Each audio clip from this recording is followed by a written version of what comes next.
Welcome, Canada. And of course, lawyers hired by whatever Muslim Brotherhood front group paid to watch me for defamation or whatever purposes. We've already got some people here. Robert Brown says I'm late. Gavin says hello. Hello, everyone. So tonight, will we get Prime Minister Aaron O'Toole?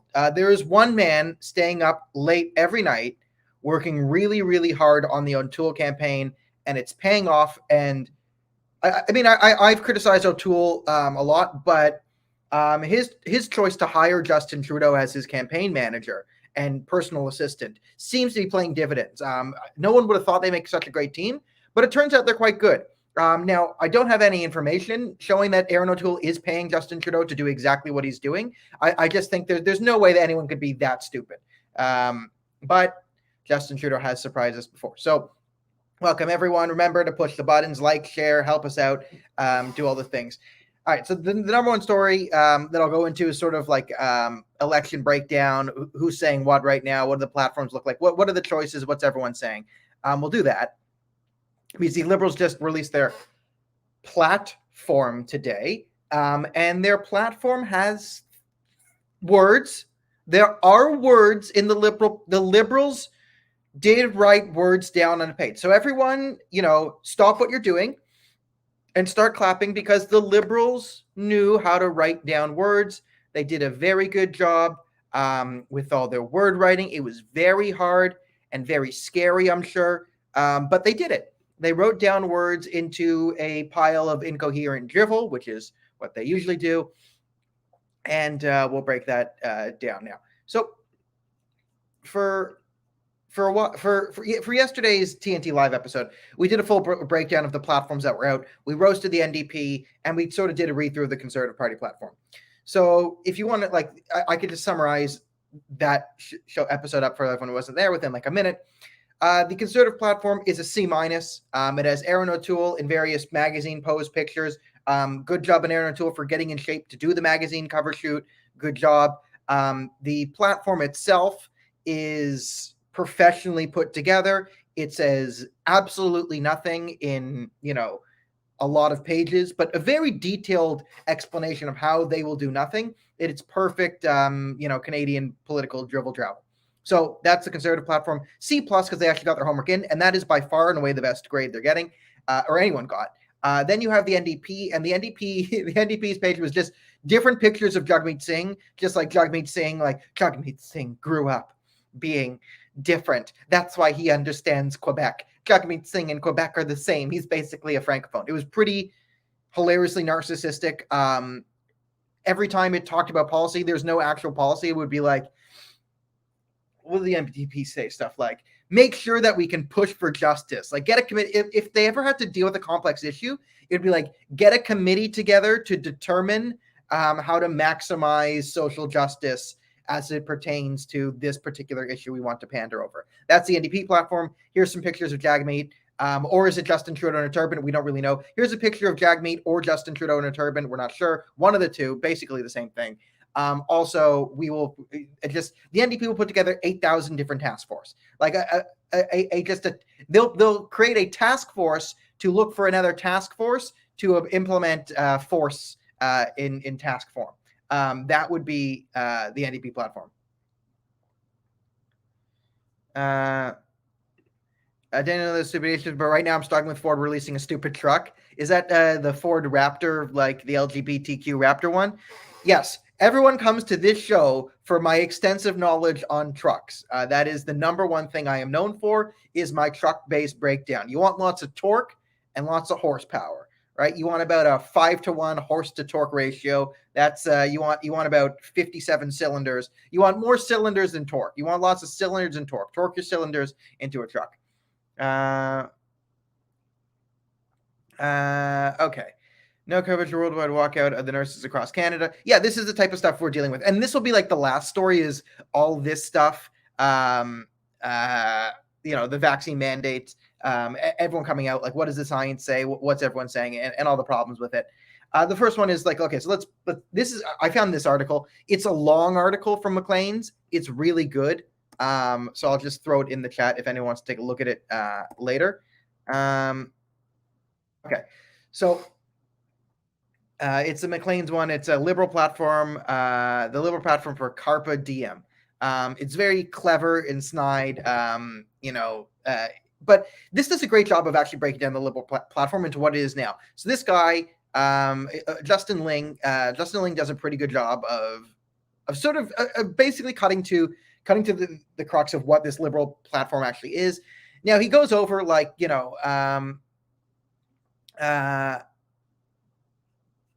did I even put the right one in? Okay, yeah. Okay, this is when it starts. Okay, I'll just read it. I'm wondering what happened to the camping. In 2019, Justin Trudeau ran for re-election with an 85-page platform that promised, among a lot of things, a new generation of campers. The Liberals promised to expand successful Learn to Camp programs, so 400,000 kids each year could learn basic camping skills as an equity of sleeping under the stars measure. It's promised $2,000 vouchers for the poorest. He goes in to make fun of this liberal camping thing. I think some of you remember, and I didn't remember until I read this article, like, oh yeah, remember last time around when the Liberals were promising to subsidize random people camping, and it was the most insane thing you've ever heard. It made no sense. Well, they've taken it out. So that's done. And essentially, it's a good breakdown of how a lot of the stuff on the previous liberal platforms is either taken down, glossed over, or they basically admitted in political words to failure, right? All their task force haven't come true. Like there's certain things where it's a great read. It's long, but it's a great read of what the Liberal Party platform is. And I think Justin Ling hits it right here. Is what the Liberals did is they put together about 182 different points, all of them pretty short, not very detailed. And what they're doing is essentially chopping up each section and targeting it to what people wanted. So targeting it to sort of internet and data mining, right? So, you guys know, if you're on the thing, get a VPN, right? When it sponsors me. Only buy a VPN when they sponsor me. This ad is brought to you by Daniel Boardman. Daniel Boardman, a great product. Works better when you don't sue with him and his family. Okay. Now, what the Liberals essentially have done is created a TikTok platform, a platform for tweens. This is basically for tweens, political tweens. Like it's not for any serious people, the Liberal platform. What the Liberal platform is meant to be is chopped up these little sections and they data mine you. Like if you're really big on save the whales, right? You're getting there like, we will appoint a whale task force officer to make sure there's more whales, right? If your thing is like, oh, I really hate plastic water bottles, I want a paper drink box water bottle type sort of thingy, right? They chop that part of the platform. It's then sent in a blast email to you. So what this platform is meant to do is it's sort of to shore up the base is the plan. It looks like here. They know the media for the most part won't go too far into it. And let's be honest, a conservative platform, if it's broken down skillfully, is the art of saying nothing. But that type of analysis is not the type you'd ever get on mainstream Canadian media because, they kind of have to keep this whole charade up of needing experts to break down word salad is kind of it's a rather important job in the media ecosystem. So what the Liberals are doing is essentially chopping up random little things and they data mining the Canadian left, and whatever specific issue you seem to care about most, you will probably get a reminder that that's in the Liberal platform. So there's 180 things, and they're basically promising to do nothing on anything. The only place where they are promising stuff is probably the things you have seen. So in the Liberal platform, they will put in legislation that protects businesses from lawsuits for implementing vaccine mandates or vaccine passports. And this is obviously problematic. Now, do they even have the power to do so? I don't think so. How would you do it? And it also depends, like, where is the liability, though, on a vaccine mandate? Like, if you're denied service at a business due to your private medical history, now, under current Ontario law, you could sue that business. But what if that business is forced to put in a vaccine mandate from the provincial government or the federal government? Who do you get to sue then? I would argue, doesn't the lawsuit then go to the provincial government for discrimination? So, or the federal government. This meaning, like, will this protect businesses from lawsuits that wouldn't be targeted at businesses anyway? Maybe that sounds like something the Liberals would think of. Would this actually say, would they actually be talking about legislation that makes it nearly impossible to challenge any COVID measures? That's more likely. So instead of getting into the overly nitty gritty of like who has the legal right to sue whom in a business dispute in Ontario, like I have friends who are lawyers I could bring on for that maybe some other time. But I definitely think the more important thing to go over here is what is that? What does that actually say?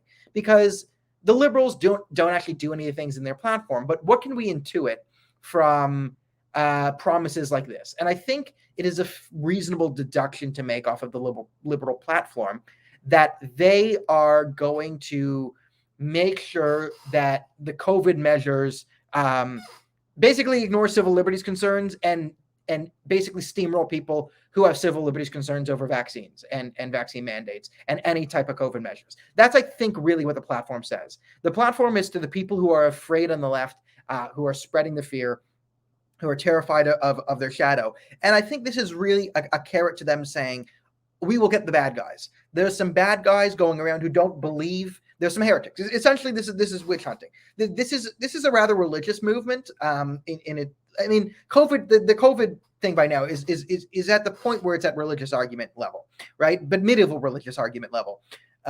Except there's no pathway to forgiveness through the religion of Justin Trudeau.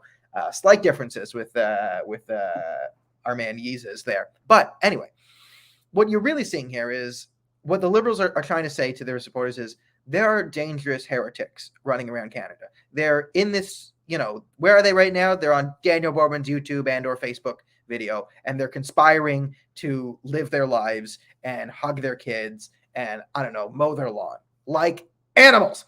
So what this is essentially saying is we will make sure that all these people speaking heresy, talking about, whether it be, I'm not sure if I'm allowed even to say it on the tube, the IV to the MECD,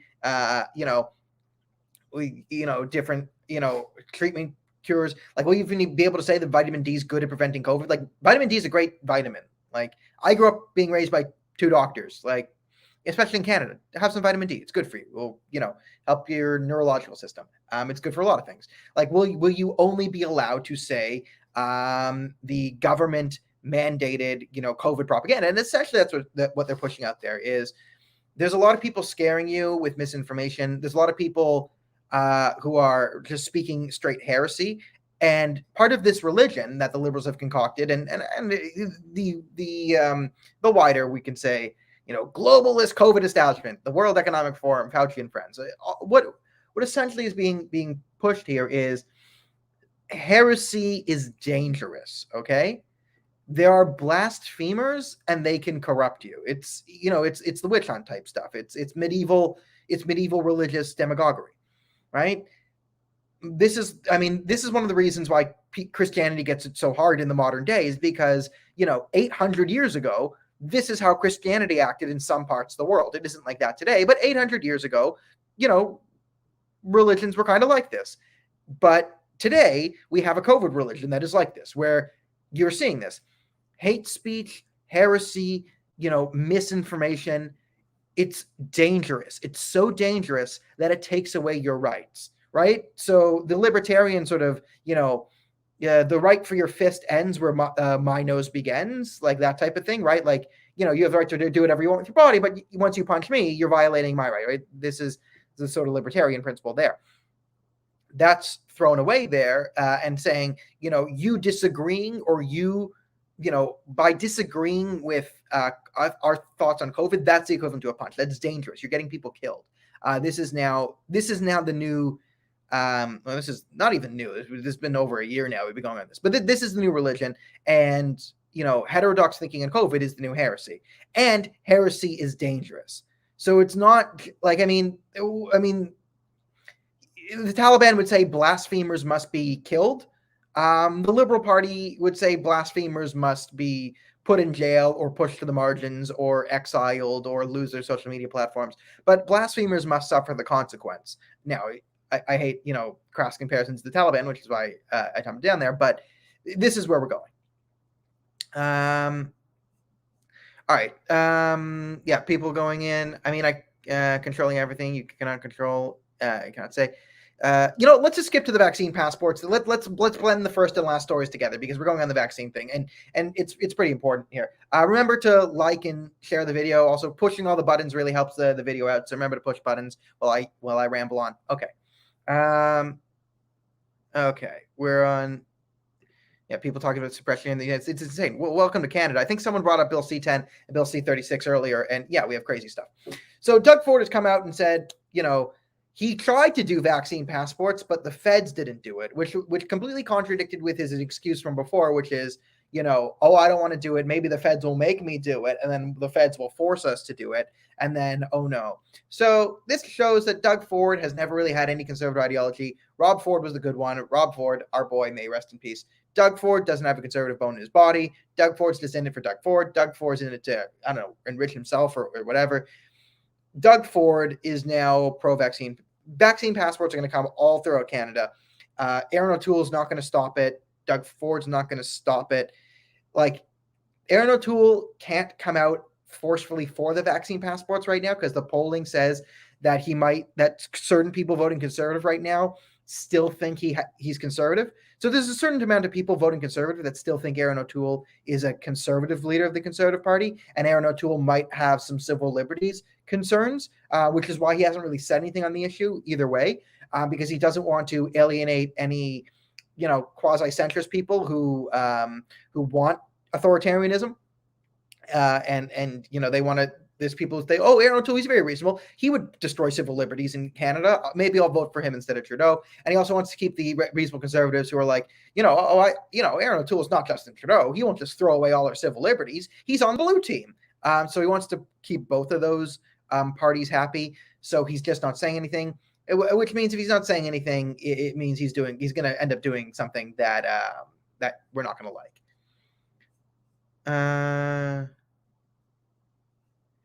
Is it possible Canada gets a prime minister? We've had a prime feminist for 6 years. Listen, I will not take any hate speech against Justin Trudeau. Yes, he might have sexually assaulted Rose Knight. Yes, he might be a chronic blackface user. Yes, he might be bad at everything he does. But moving on. Okay, so let's let's get into some of this stuff on the vaccines. Okay. I've always said, here's the game theory on the vaccine from the start. All right. Lying is bad, which I've always said.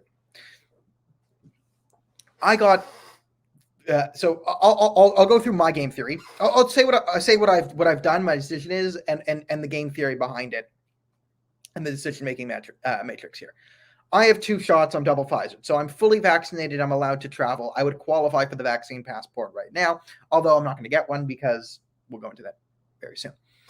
So looking at the data, COVID is real. It's not the apocalypse, not the bubonic plague. It is a standard cold that was created through gain-of-function research and modified in a Chinese lab in China by the Chinese Communist Party of China in China for Chinese purposes. Also, China doesn't exist. It's called the province of Western Taiwan. Okay, so the Chinese Communist Party created this virus, and it seems to be able to spread better than the common cold, and it seems to be a bit worse than the common cold, and it's worth destroying the entire economy for 2 years over. Not really. Okay, so what's the risk of COVID? The risk of COVID is essentially low moderate, right? Low to low moderate. That's where it is. You can get sick and die by getting it. Effective counter. Yes, you can get sick and die from any disease you catch. But yes, COVID can damage you and can damage your lung capacity. Do we know if COVID takes years off your life if you get it, if you have some lung inflammation? Maybe. We also don't really know, does getting the flu generally take years off your life? Like if you get a bad case of the flu and you have some lung problems, like does that cause structural damage to your lungs? And do you lose years off your life for gaining the flu? We don't exactly know, and we can study it. So in the same way, we don't know about COVID. Okay. Now, vaccines. Have these particular vaccines had adverse side effects? Yes. Have they been mass death machines? No. Is the media vastly underreporting the side effects and deaths from the vaccines? Yes. Now, the problem is this vaccine on a short-term basis is low risk. On a long-term basis is a question mark. which is a very, very big point that we're going to have to come back to. Remember, there are no long-term studies on this, and the reason why we are taking these vaccines is because a pandemic was declared, and we're using sort of emergency measures reasoning. But here's the game theory, okay? Short term, the vaccines are low risk, and COVID is a low to moderate risk, or at least how I see it. Now, you're allowed to see it differently, fine. The problem is the vaccine is being sold to you as zero risk, or incredibly low risk, or almost no risk, which is not true. And billions of vaccines will be introduced, and millions of people will get side effects. This is just common science, okay? Anything you give, okay, you guys know hand sanitizer. You've read a bottle of hand sanitizer before, and you see it kills 99.9% of bacteria, because nothing kills 100%, right? This is the way life is structured. Everyone's genome will react differently to something. So even if, let's say COVID is the super virus, let's say COVID was super double Ebola, and it started at the end of 2019, and by the year 2021, already most of human life has been wiped out by COVID, because it's that deadly. In the case of that COVID virus, there still would be people who survive it just because of the genetic structure. There would be people who survive any mega virus because there's 7 billion of us. On the same token, you could have a very, very safe medical treatment that helps the majority of people. There are some random people who will have adverse reactions to it because everyone's bodily chemistry is different. You go in different things. You might have different DNA. It's impossible to make something that is 100% safe for everyone. So someone had a very good analogy here last time, like, are peanuts safe? Yes. People would say peanuts are safe. But if everyone had a peanut tomorrow morning, would some people die, right? This is what we're dealing with. Okay. So the vaccine was low risk, but it's being sold as zero risk. So when it's being told to you, it's zero risk. And this video will probably be removed for medical misinformation, but I don't care. I do, but I don't care. Because I'm just stating some basic facts. So it's being sold as zero risk. There is none. But if you are told the vaccine has zero risks, then hundreds of millions of people start to get this vaccine. Logically, some of those people are going to have adverse reactions because that's the case with any medical treatment, especially a new mRNA one where we don't quite know. So people are now seeing from hundreds of millions of vaccinations, you're getting hundreds of thousands, maybe millions of adverse side effects. And then when you see that amount, it's going to freak people out because you were told there's zero risk. But now you see hundreds of thousands of examples of risk, right? It shows that they were lying to you. However, had the government been honest in saying this is emergency use, there is low risk, and there's no long-term studies, we're asking everyone to do it. And I said, use the storming Normandy, rah thing, saying, hey, we're asking you if you can to do it for your own health, do it to protect others, blah, blah, blah, blah, blah, blah, blah, blah, blah. That would have been a better selling pitch.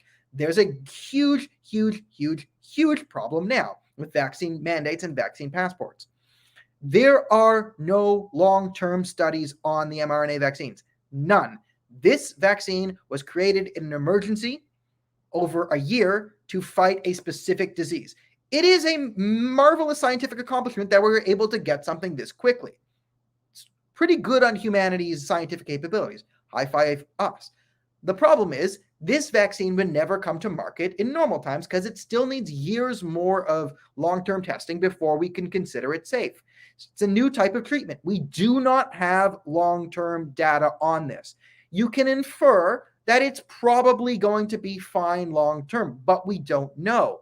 And because we don't know, you cannot force anyone to take something that we don't know the long-term consequences of. People might have a different decision-making matrix than I just outlined there, and that's perfectly okay. They might even have a completely skewed decision-making vector, okay? People can think there's zero risk in COVID and extreme risk in the vaccine. People are allowed to think that. I don't think that's the truth. I'm on more, we're dealing with two low-risk scenarios.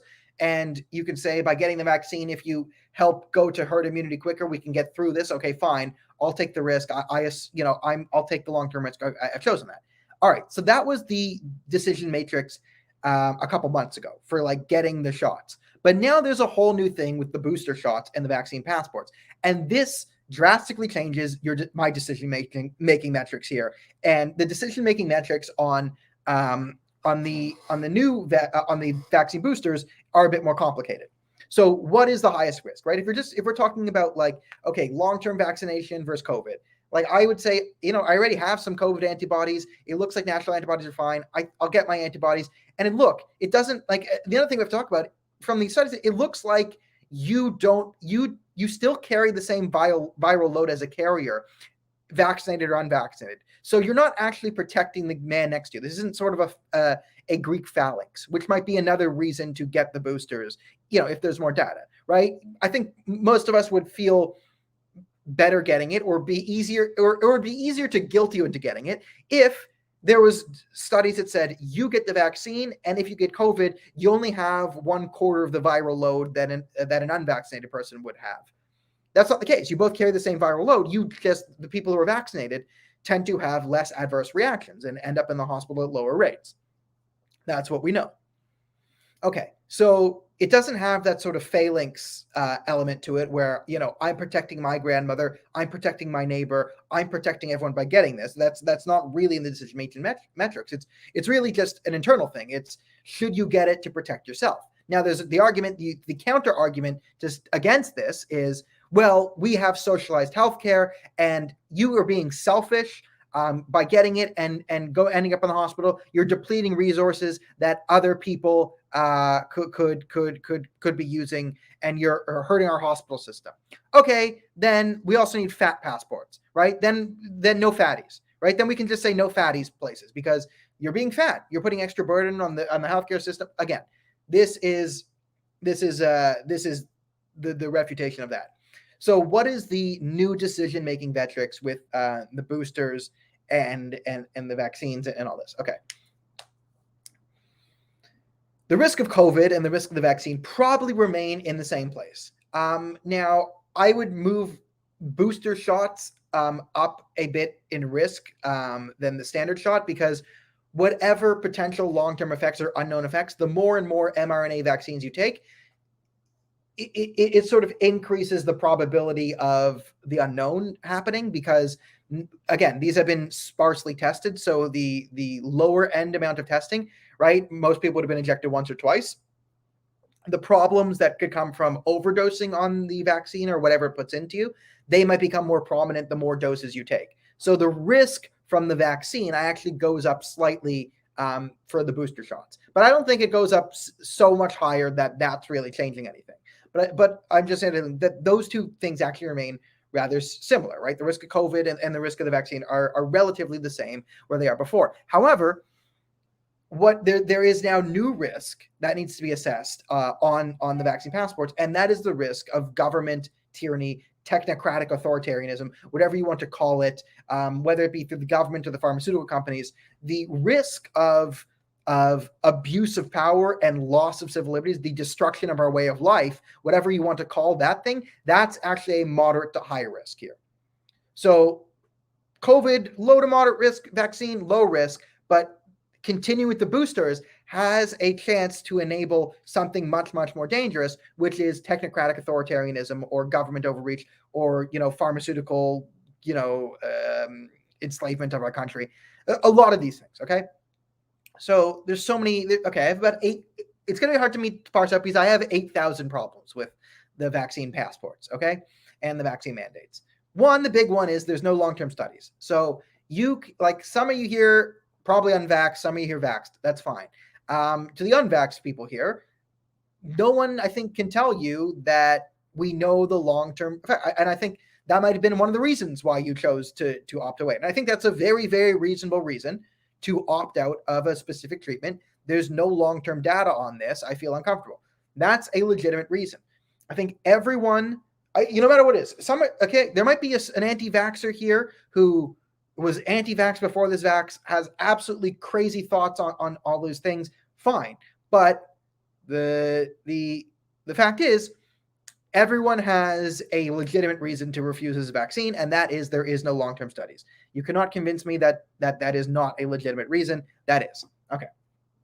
So going along with the booster shots, you are, I think, giving tacit endorsement to the government's power on vaccines here. And just by going along to get along, we risk running down the pathway towards this technocratic or, liberal or whatever it is, whatever you want to call your deep state, great reset, technocracy, whatever you want to call it, the bad guys, the bureaucrats, the idiots, whatever it is, there's a risk of that going. Because if I just say, okay, you know what, I'm just keeping up on the jabs just to get, they're free, whatever, I go on the weekend, I do it, why can't you do it, right? That's that thing is dangerous, right? Now, I think the safest thing to do for everyone is to not take the boosters and say, especially for someone like me, I think it's really important for people like me. And this is why I called people like me in the next year will be the greatest villains of the COVID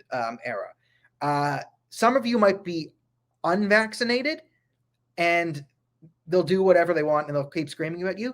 But I will be considered under-vaccinated, and that will be the much more dangerous thing. And I think also the reason why more dangerous, and this is our social responsibility, to not go along with the booster programs, because I think it will be important to have people like me saying, listen, in 2021 or whatever, I got 2 Pfizer shots. I understood the decisions I was making. I looked at the research. I understood the risks, and I chose to get the 2 Pfizers. Now that I'm looking at doing this every year, I've looked at the risks, I've looked at this, and I'm saying no more. I'm saying this is now the riskier thing. That's why people like me will become greater villains and be much more hullabaloo about, because my argument is essentially more powerful at swaying people emotionally, right? Not the people, of course, the people who opt to be in this audience, come for these views, of course. But let's talk about, the reasonable Canadians who are not in this video, in this room right now. A much more powerful is, hey, people who got the first 2 shots are now not getting the 3rd shot because they're against it. Just naturally, people would intuit that I have a much more complex and well thought out reason for refusing, which will affect them and cause them more likely to be refused. It's just how people work, right? And the media will see the threat of this and start to vilify the under-vaccinated. I think that will be a big push. Now, okay, so there's all the problems, and the reason why we have to push back against this is vaccine mandates and vaccine passports. Huge. This is the slipperiest slope anyone's ever seen. This is, a lot of us are Canadians. If you ever saw a Red Bull crashed ice, and if you don't know what it is, it's like a race, downhill race, 4 people in hockey equipment on skates, and it's made of ice. It's a downhill Red Bull race on this is the vaccine. Red Bull crashed ice. Look it up. That's vaccine mandates. That is how slippery the slope is here. Okay, so there's the standard violation of civil liberties problem. Then this is the big one, right? A lot of you are human beings. I lost my train of thought there. Anyway, okay, a lot of you might be under vaccinated, over vaccinated, but okay, a lot of you are healthy, right? And you'd be discriminated against if you're a healthy person going into a shop. They have to say, well, you need to disclose private medical information as a precondition to participate in the domestic economy. The phrase I've said 8,000 times in the last year. That's a big problem, because once you require people to do that, you can require them to, once you say, once you sacrifice, the man who wants to sacrifice liberty for safety deserves neither. I believe it was Benjamin Franklin, right? So we're sacrificing liberty for the perception of safety, and that's a very dangerous, slippery slope. Once you say things are unsafe and therefore you could violate civil liberties, it's a very scary place to go to. This is what Justin Trudeau's trying to do with the protesters, right? People are protesting Justin Trudeau, and the media is trying to build the narrative that this is unsafe, right? This is unsafe to go down there. Doug Ford is a fatty. Doug Ford is Fat Trudeau. Again, remember to always use the hashtag. I'll put in the hashtag so you can use it. Fat Trudeau. That is, let's put a Y in there. Oh, there we go. That is what we'll be used to call. That's what everyone should be calling Doug Ford now. Yeah, and this is a great example of how slippery the slope is. Okay. So this isn't even a slippery. Again, this isn't a slippery slope. This is strap an Acme rocket on your back, Wile E. Coyote down a mountain, type slippery. So that's the big thing. Okay. the other problems we have here is we have entered into major contracts with these pharmaceutical companies to provide new vaccines, right? The danger of, business interests getting involved in the government and, okay, so the vaccine passport might be something like, okay, let's say someone like me who's not going to be getting any boosters on the stance of moral principle, unless things get so crazy where like COVID mutates and it's a very, very serious problem. It is terrifying. And then we do make a vaccine that mitigates against the super Delta variant, which is actually killing people. Okay, then yeah, I'll go in line for the vaccine. But as things stand now, it's no mask, no more. We can't go with the third ones because will I qualify for the vaccine passport 2 years from now? Someone like me who's not going down the third. Will I be able to say, listen, I have 2 Pfizers. I was fully vaccinated. Let me into the store, right? Once I say so what is it? You need to get a Pfizer boost every 6 months? What if AstraZeneca comes up with a better booster, right? But they don't have a contract with the government.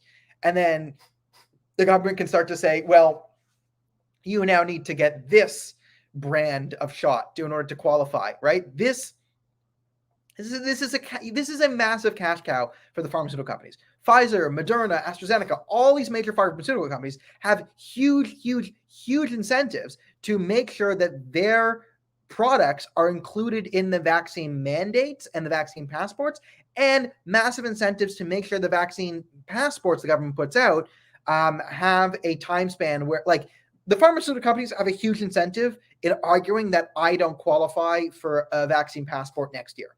Huge incentive, huge, massive financial incentive. The amount of money we're talking about here, like I guess Crush hit it. This is pretty simple. Record profits is an understatement. We're talking billions, trillions of dollars are incentivizing these companies to lobby the government to make sure that the vaccine passports need updates and are enforced. And the vaccine passports take away, again, you're giving the government the ability to use a hammer, right, to take away civil liberties, and then you're mixing them in with the pharmaceutical companies who have massive incentive to keep this going forever, and everyone's incentives are geared at taking away your civil liberties going forward. All the incentives financially point people towards less and less and less and less and less freedom.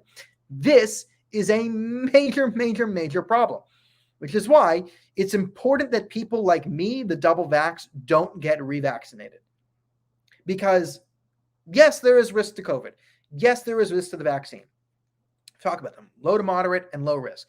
There is, however, very high risk or moderate to high risk. I'd say high risk. I'd say safe. I say there is a high risk of tyranny, and loss of civil liberties from the vaccine passports, vaccine mandates, and the subsequent booster shots. That the best way to protect the man next to me is actually to quite visibly and publicly refuse to go along with the new vaccine booster program, while there's still a threat of vaccine mandates hanging over our heads. Now, let's say if the PPC form government, we know they won't, but hypothetically, if Maxime Bernier becomes prime minister, he puts into law no vaccine passports, no vaccine mandates. Everyone's going to have the right to make their own decision and choice. And if we live in that world, and then the vaccine, and then in that world, I might get a booster shot if the risk of COVID was so hardcore and it's not. I might, but I'm still waiting for long-term data. I mean, if these things are going to be with us for years now, I think I can just wait because I'm pretty healthy. Most of the people in my family are pretty healthy.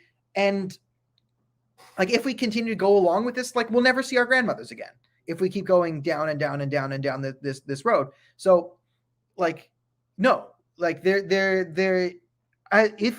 unless some crazy miracle happens and there's some very, very strict, anti-mandate laws and civil liberties protections that I know for a fact that this can't be linked to some sort of great authority, then I'll think about it. But right now, I think the greatest risk on the COVID metric is actually the vaccine mandates, the vaccine passport, and the loss of civil liberties due to the government. And the best way to fight against this is for people like me who went along with the first series of vaccinations, so like, okay, I got it, to then say, no, we're opting out of we're not doing this forever. You haven't earned our trust. You've been lying to us, and you Justin Trudeau and friends, or Aaron O'Toole, or whoever it is, present a greater threat than the virus, and that is what I'm going to be doing here.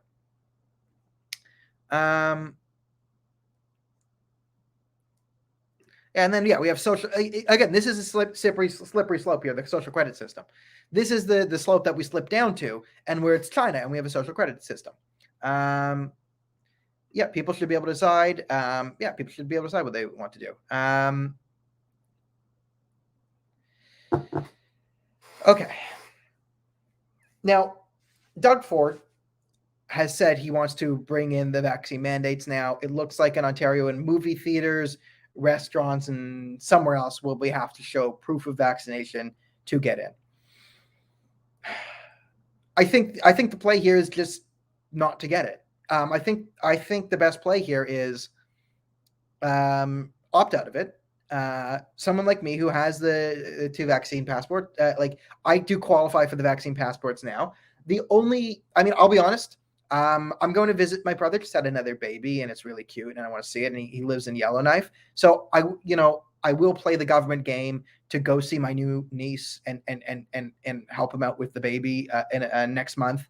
That's what I'll use it for. I was also big in I also wanted to go to Yellowknife. That was the reason I got it. But in terms of like going to businesses, I think it's just like, I'll opt out. I will look for businesses and restaurants that let people in under the table, and force the business owners to then go to Doug Ford and say, we are getting slaughtered by doing this. Absolutely slaughtered, right? The people who want the vaccine passports, they're too scared to come out here anyway. And the people who don't were the ones supporting our business last year anyway. So now we've driven them away. What the hell is this? And then force Doug Ford to change that way. I do think that is the best thing. So maybe I won't go to McDonald's next, but that's probably a good thing, right? If the fast food joints are implementing this, then maybe less fast food, and that's good for everyone.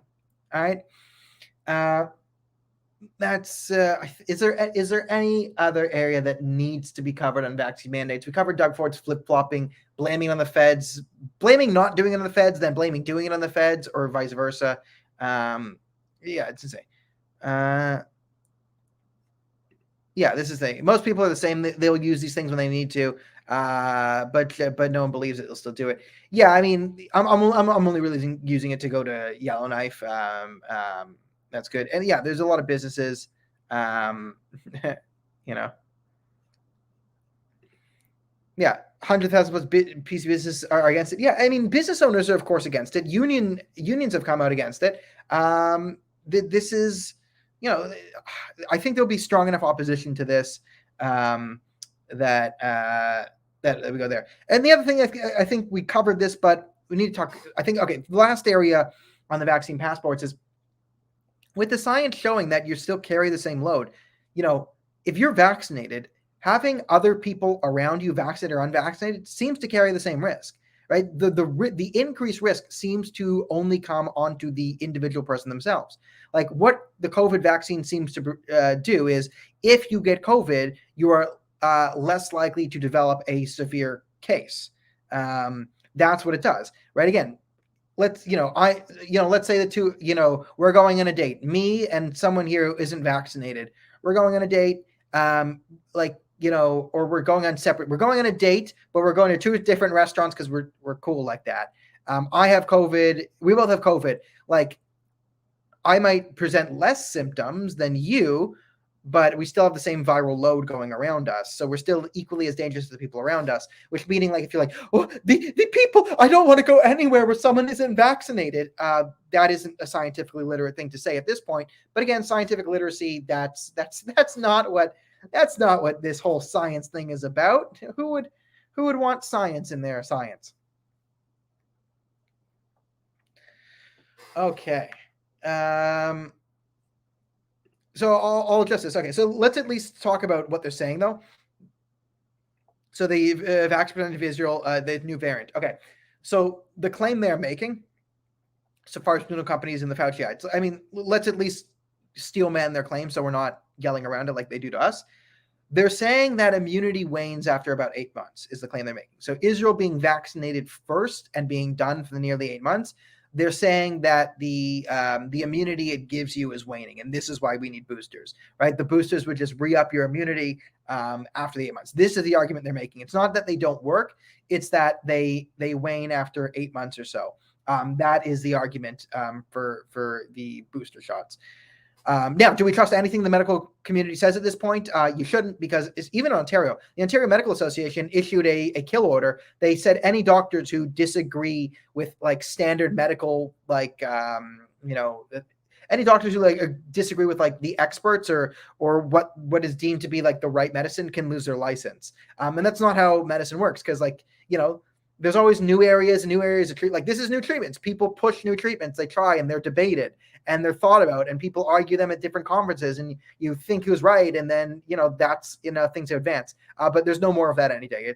It's straight up communist nonsense. So that's why they can't be trusted. And that's a real shame.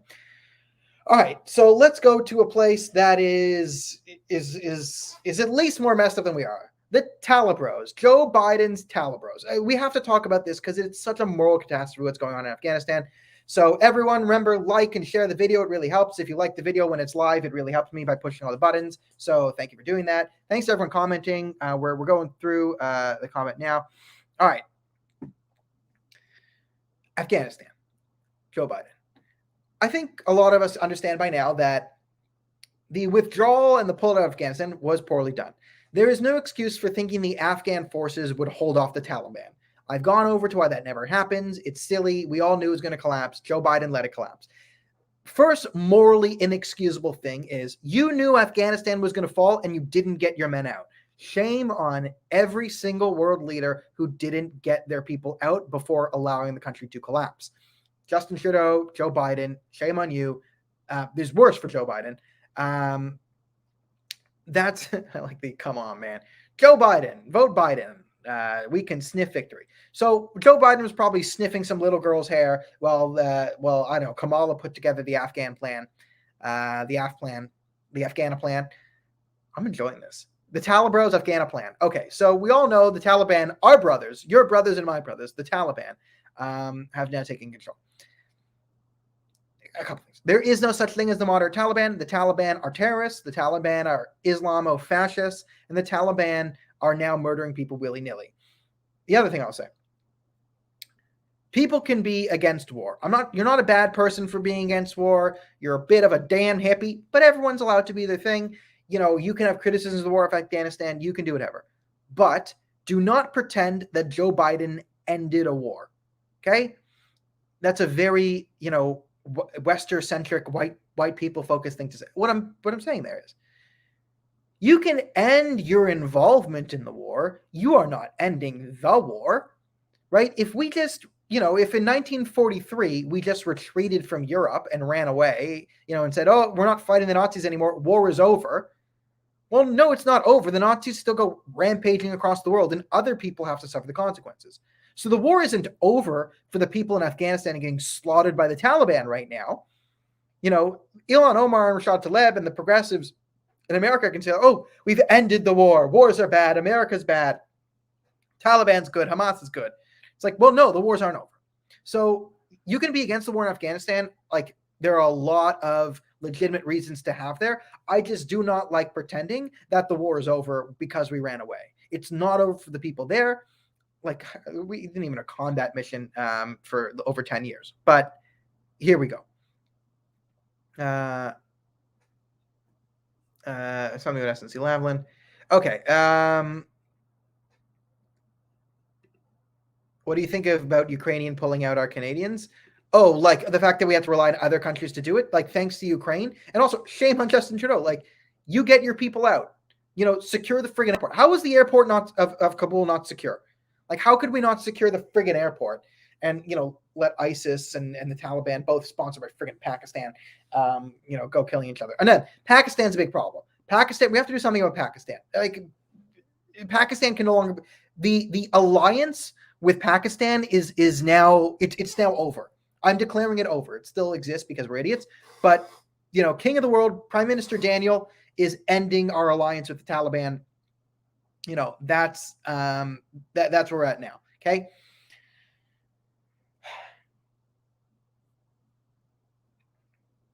So the complete moral failures of Joe Biden to just condemn Afghanistan to Taliban rule.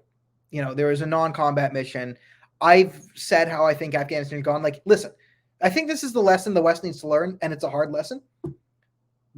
Half measures don't work. Now, we all got scared away because we didn't want to be imperialistic. George Bush didn't want to say, oh, we're the imperial power going on. And the left screamed like it did, imperialist America. America's an imperialist country. American imperialism is ruining the world. Ilhan Omar, la la la, 9/11, great day. Also, American imperialism, bad. The problem with America in the 21st century is it didn't do imperialism. That was its biggest mistake. If we're going to invade Afghanistan, what are we going to do? Invade it? You take over Afghanistan. Say, we're taking it over. This is now a NATO colony. It will be run American military operations and NATO operations. We will secure the country and its borders. But this is a good thing, okay? Afghanistan's now secure. It has secure borders. It has a secure economy. You know that NATO's going to be there for a few generations. It provides security. People can then go invest in Afghanistan. People feel more comfortable putting their money there. People feel more comfortable starting businesses there. You can then bring American technology and Western technology and Western intellectuals, and you can start doing programs to sort of culturally terraform Afghanistan into Afghanistan. Like, again, it wouldn't make it copies of the West, but this is what happened to Japan and South Korea, right? They went to war.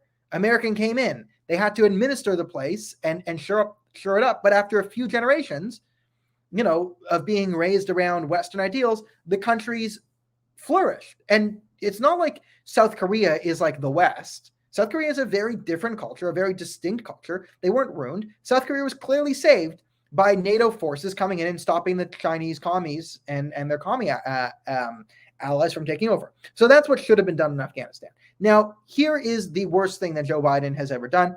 He gave the Taliban a kill list. Now, it wasn't a kill list. It was a don't kill list. They gave the friggin' Taliban names of Americans and green card holders to help them get out. They basically said, oh, okay, we're now friends with the Taliban. How stupid can you be? How stupid can you be taking the Taliban at their word? Very stupid, apparently. But they denied it, but then they came out and admitted it. The American government and State Department has now admitted they gave a list of names of Americans and green card holders to the Taliban. The Taliban, the same Taliban that was going door to door trying to hunt these people down, they just gave them a list of names. And Graces points out, and weapons. The Taliban now has more helicopters than we do in Canada. The Taliban.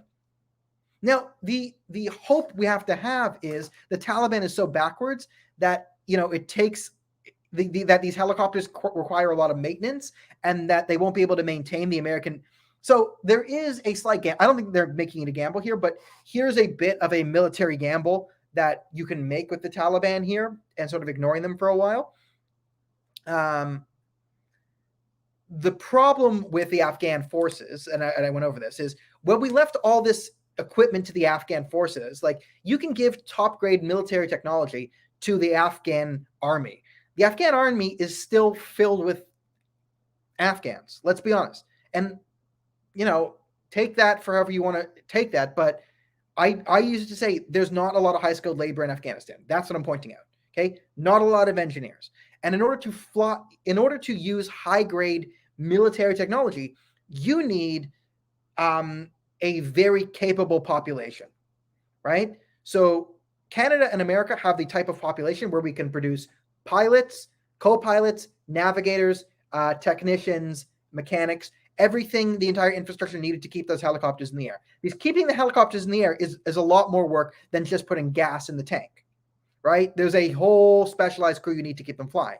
Now, you can train pilots and then take a functioning, for a helicopter is functioning for the most part, you can just pour gas in it, have a pilot go up and do it. But these things need heavy maintenance. So we are essentially gambling that the Taliban will burden itself too much with this new technology. It will be too expensive for them to maintain, and they'll end up getting overbloated, and these new weapons that they get will end up working against them long term. That's a bit of a gamble. You're gambling that against the fact that, hey, do they create a caliphate? Is it like ISIS, where they draw lots of radical Muslims from all over the world saying, hey, look, we've established a caliphate. This is exactly what Muhammad wanted 600 years ago. We defeated America. It's now a paradise. Look at all the clitorises we've chopped off. Look at all the infidels we've beheaded. It's paradise come. And one of the unfortunate things about radical Islamic terrorism is it is one of the very few crimes where the more educated you are, the more likely you are to commit it, right? So we like to say, oh, education fixes everything for the most part. And I'm not saying don't get educated, educate yourself. That's good. But there is a inverse relationship between, well, it's not an inverse relationship. It's actually correlatory between education and Islamic terrorism, right? A lot of Al-Qaeda's top people were like doctors and engineers. So if a couple of engineers get inspired, they're going to Ohio State, whatever, and their university says the West is systemic racism, Islamophobia, this phobia, that phobia, homophobia. It's so hard to be a Muslim, blah, blah, blah. America's evil, all this. Well, then they go over, they might say, yeah, my American university is right. America is evil. And, maybe the Taliban is right. They fly over to Afghanistan. Well, they fly over to Pakistan, then get into Afghanistan that way, right? And then they go and they're like, you know what? Maybe I could fix helicopters to help murder the infidels. That is that's the risk we're taking here. Is no specialized labor coming to help them, and the military grade the high level military grade equipment we gave them just degrades, or balanced against, oh damn, we just gave the Taliban tons of helicopters, and now we have a bunch of Islamist engineers flying from all over the world, like how tens of thousands of people dropped their lives in the West to go join ISIS back in the day. We run the same risk of that happening with the Taliban. So that's the risk reward we're balancing here with just giving them a bunch of weapons. Now, I don't think Joe Biden ever thought this through and did too much of this thinking. But that's that's what we're doing. Benny Canuck, thank you for sharing. I appreciate that. All right, here's an actual question. I haven't read it yet, but we're gonna go do it now. Dan, you said you're voting PPC. I did. I don't want to vote for O'Toole. No one does. But if we all vote PPC, Maverick in the West, and conservatives won't cause the Liberals to win again. We've always voted CPC, but not happy with O'Toole. Liberals can't win. Okay, so this is my game theory on the O'Toole stuff. From what I've seen from O'Toole is, and I'll use the analogy, Justin Trudeau, this is the same thing I say. Why do you hate Justin Trudeau? Okay? Do you hate Justin Trudeau because he wears blackface, because he's condescending, because he's privileged, because he's this, because he's that, and you just hate his arrogant face? Legitimate reasons to hate the man, right? Take a drink from your drink box, water bottle type sort of thingy and move on. Or do you hate Trudeau and want him out because he's driving the country off a cliff at 100 miles an hour with his radical ideology? I think option B is my real opposition to Justin Trudeau. The real threat of Justin Trudeau is he's driving the car, Canada, towards the cliff at 100 miles an hour. Aaron O'Toole's platform essentially says, don't worry, I will drive the car at 93 to 94 miles an hour off the cliff. So if your problem is the country's going off the cliff, then that's how do you solve that? Now, I'm saying, here's the complex game theory. You vote for Aaron O'Toole.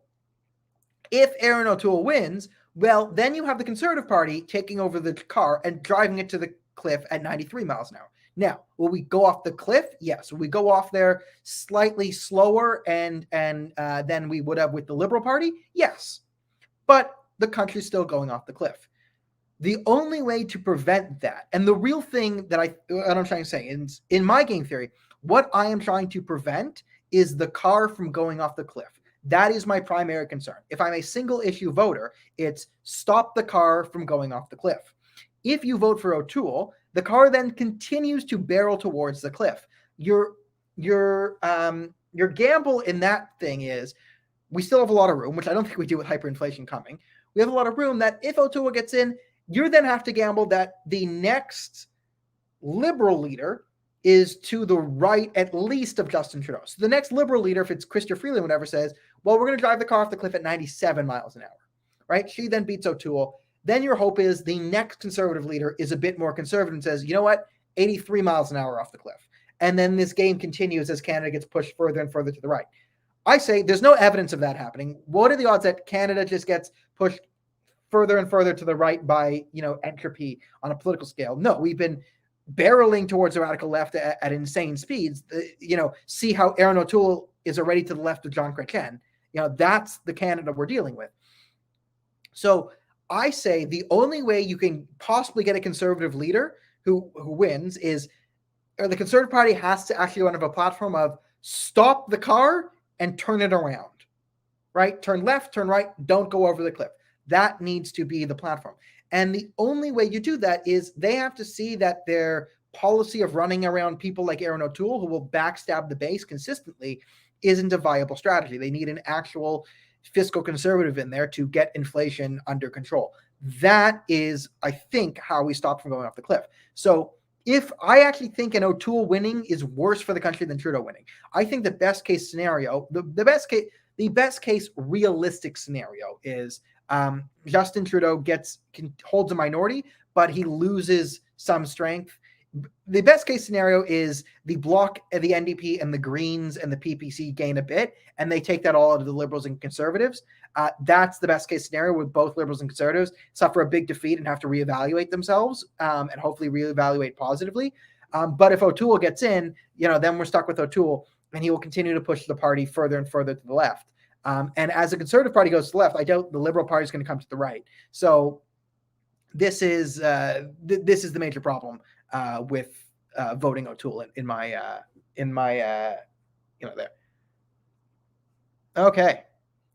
Well, okay. Thank you everyone for being here. We've done over an hour today. I think we covered all topics. Joe Biden gave a kill list of Americans to the Taliban that will end up them being murdered. Justin Trudeau released a platform for tweens. You can go check it out on TikTok. Also on TikTok is Jagmeet Singh. Jagmeet Singh, he's like Justin Trudeau with equals amounts of narcissism, but a lot more promises of free nonsense. And then there's Aaron O'Toole, who will roll up his sleeves. I love that. I almost made me laugh. I was reading the Conservative platform, and everything's like secure mental health, secure jobs, secure security, secure this. And I thought one of the things was secure the Indigenous people. I started to laugh. Apparently it was secure and then the future for the Indigenous people, but I just thought it was really funny. I thought it'd be really funny if Aaron O'Toole, I put out a version of the platform, and the Conservative was like, secure the Indigenous. I'm like, oh, that's not a good looking sound. But I thought the Conservatives actually written secure the Indigenous. I thought that for about 4 seconds, and it was really funny. But turns out it was not to be. Still, all the platforms are hilarious. I suggest you read through them. I posted a good Maclean's article on the Liberal platform and how I was basically designed to be a non-platform, and how Justin Trudeau is no longer a serious figure in any Canadian political spheres.